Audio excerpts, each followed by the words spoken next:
బతుకమ్మ అమ్మ నాకే కాదు, నా భర్తకి, మా పిల్లలకి, మా బంధువులకి, మా చుట్టుపక్కల ఉండే అందరికీ కూడా చక్కటి బతుకునివ్వమ్మ అని చేసేటటువంటి పూజ బతుకమ్మ పూజ. బతుకమ్మ అంటే సాధారణంగా ఈ జీవానికి గుర్తు. బతుకు అంటే శుద్ధమైన తెలుగు మాట్లాడేటటువంటిది తెలంగాణ అమ్మ. నువ్వు ఎన్నైనా చెప్పు, నీకు శుద్ధమైన తెలుగు కావాలి అంటే ఆంధ్రాలో కూడా తక్కువే. శుద్ధమైన తెలుగు అంటే సంస్కృతము తాకనటువంటి తెలుగు. నేను చెప్తుంది అది. మనము బువ్వ అంటాం, అన్నము, అన్నపూర్ణ సంస్కృత శబ్దం. బువ్వ ఎక్కడైనా కలుస్తుందా? కలవదు. మజ్జిగ, తక్రము ఇవన్నీ బాగానే ఉంటాయి. చల్ల అనాలి అంటే అది ఈ ప్రాంతంలోనే ఇప్పటికీ వాడుతూ ఉంటాం, తెలంగాణ ప్రాంతంలోనే. అంటే శుద్ధమైనటువంటి తెలుగు పదాలు ఇక్కడ చాలా వాడబడతాయి. అర్థమైందమ్మా? జీవమాత అన్నాడు అనుకోమ్మా, అది సంస్కృత శబ్దం నుంచి వస్తుంది. కానీ బతుకమ్మ, నా బతుకుకి మొత్తానికి మూలం నువ్వు తల్లి, నాకు బతుకునిచ్చేటటువంటి దానివి నువ్వు అని చెప్పి ఈ బతుకు మొత్తానికి మూలం అదే. ఒంట్లో ఎట్లా ఉంది అంటారు, పానం బాగుందా అంటారు. చిన్న మార్పులో కొన్ని భాష ఇక్కడ వాడేటటువంటి పదాలు శుద్ధమైనటువంటి మన తెలుగుకి మూలాలు చాలా ఉంటాయి. ఇవి పోతన గారు కూడా ఆయన దాంట్లో చాలా అనేక ప్రదేశాల్లో వాడుతూ ఉంటారు. పెద్దవాళ్ళందరూ కూడా చాలా గొప్పదైనటువంటి ప్రదేశం ఇది. అమ్మవారిని కొలిచేటటువంటి సంప్రదాయం అన్ని చోట్ల ఉంది. చాలా చోట్ల వేపమండలు, కలశాలు ఇట్లా పెట్టుకొని వెళ్తారు. కానీ తెలంగాణ ప్రత్యేకత ఏంటంటే గుమ్మడాకు వేసి, గుమ్మడి తీగ, పూలు పెట్టుకుంటూ అనేక తంగేడు మిగతా అన్ని పూలు కూడా తీసుకొచ్చుకొని అక్కడ కలశం పెట్టి ఆ కలశానికి మొత్తం అంతా అలంకరించి పసుపు కుంకుమలతోటి అందులో జలం, ఆ బతుకమ్మని తీసుకెళ్ళటం అనే సంప్రదాయము అధికంగా తెలంగాణలో ఉంది. అందుకని బతుకమ్మ చాలా ప్రత్యేకమైన పండుగ. ఇది ఎప్పటి నుంచో ఉంది. మనకి తెలంగాణలో బతుకమ్మ ఎప్పటి నుంచో ఉండడం వల్లే ఈ ప్రాంతంలో వచ్చినటువంటి సామ్రాజ్యానికి కాకతీయ సామ్రాజ్యము అని వచ్చింది. కాకతి అంటే ఏంటో తెలుసమ్మా? గుమ్మడి తీగని కాకతీయ అంటారు. కాబట్టి ఈ గుమ్మడితోటి బ్రహ్మాండానికి మొత్తానికి గుర్తుగా చేసేటువంటి గుమ్మడితోటి ఇప్పటికీ మీరు తెలంగాణలో అద్భుతమైన అగ్రహారం ఉంది, మంథని అగ్రహారం అని పిలుస్తారు. అన్ని చోట్ల మనకి పెళ్ళప్పుడు కొబ్బరి బొండం వాడతారు, ఇప్పటికీ గుమ్మడికాయ వాడతారు. తెలంగాణలో మంథని అగ్రహారములో బ్రాహ్మణులందరూ గుమ్మడికాయ వాడతారు.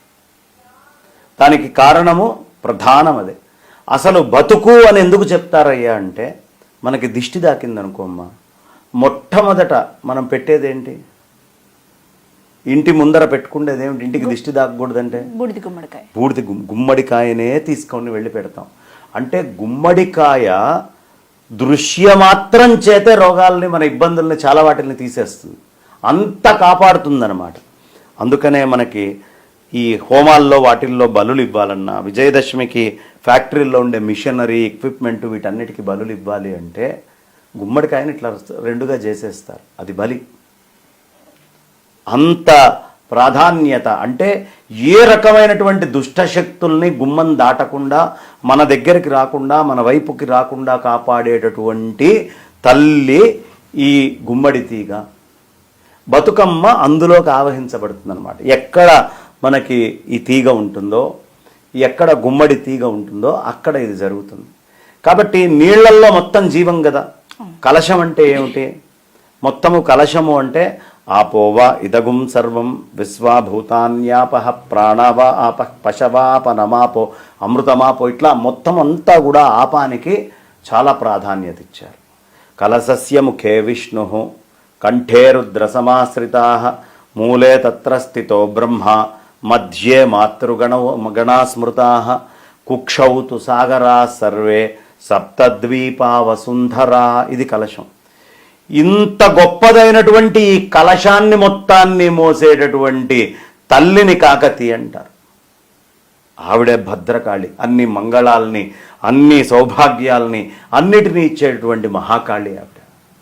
కాబట్టి ఆ మహాకాళి అమ్మవారిని అక్కడ పెట్టుకొని ఆచ్ఛాదనగా ఈ పైన ఇది పెట్టి మొత్తము ఊరేగింపుగా తీసుకొని వెళ్ళి బతుకమ్మ అని అక్కడ పెట్టి అమ్మా అని చెప్పి ఆ తల్లి చుట్టూ చక్కగా పాటలు పాడుతూ నువ్వే మా సర్వస్వం తల్లి, ఈ బ్రహ్మాండము, ఈ సాగరాలు, ఈ బ్రహ్మ విష్ణు మహేశ్వరులు అంతా కూడా ఇక్కడే ఉంది అని చెప్పి ప్రకృతిని అంతా అక్కడ తీసుకొని వచ్చి పూల రూపంలో పెట్టి ప్రకృతిని, పరమాత్మని, తల్లిని అన్నిటినీ కలిపి చేసుకునేటువంటి పూజే బతుకమ్మ. కాబట్టి అలాంటి బతుకమ్మ అనేటటువంటి పండగ తెలంగాణలో చాలా విశేషంగా జరుగుతుంది. ఇది తెలంగాణ వాళ్ళు ప్రతి వాళ్ళు గర్వించడానికి కారణం. అందుకనే మొదటి నుంచి కూడా తెలంగాణ ప్రాంతం అంతా కూడా శివుడిని భద్రకాళిని ఎక్కువ కొలిచేది. అంత భాగవతం రాసిన బమ్మెర పోతన గారు కూడా ప్రప్రథమంగా వీరభద్ర చరిత్ర అంటూ రాశాడు. ఆయన అంటే ఇక్కడ శివకేశవులకి అభేదం. శివుడు ఎక్కువ, విష్ణువు తక్కువ, విష్ణువు ఎక్కువ, శివుడు తక్కువ, ఇలా పూజ అసలు తెలంగాణలో చేయకూడదు. తెలంగాణలో అందరి దేవతల్ని, శక్తిని, శివుణ్ణి, విష్ణువుని, గణపతిని, కుమారస్వామిని, సూర్యనారాయణమూర్తిని అందరినీ సమతౌల్యంగా పూజించాలి. అది తెలంగాణ యొక్క ప్రత్యేకత.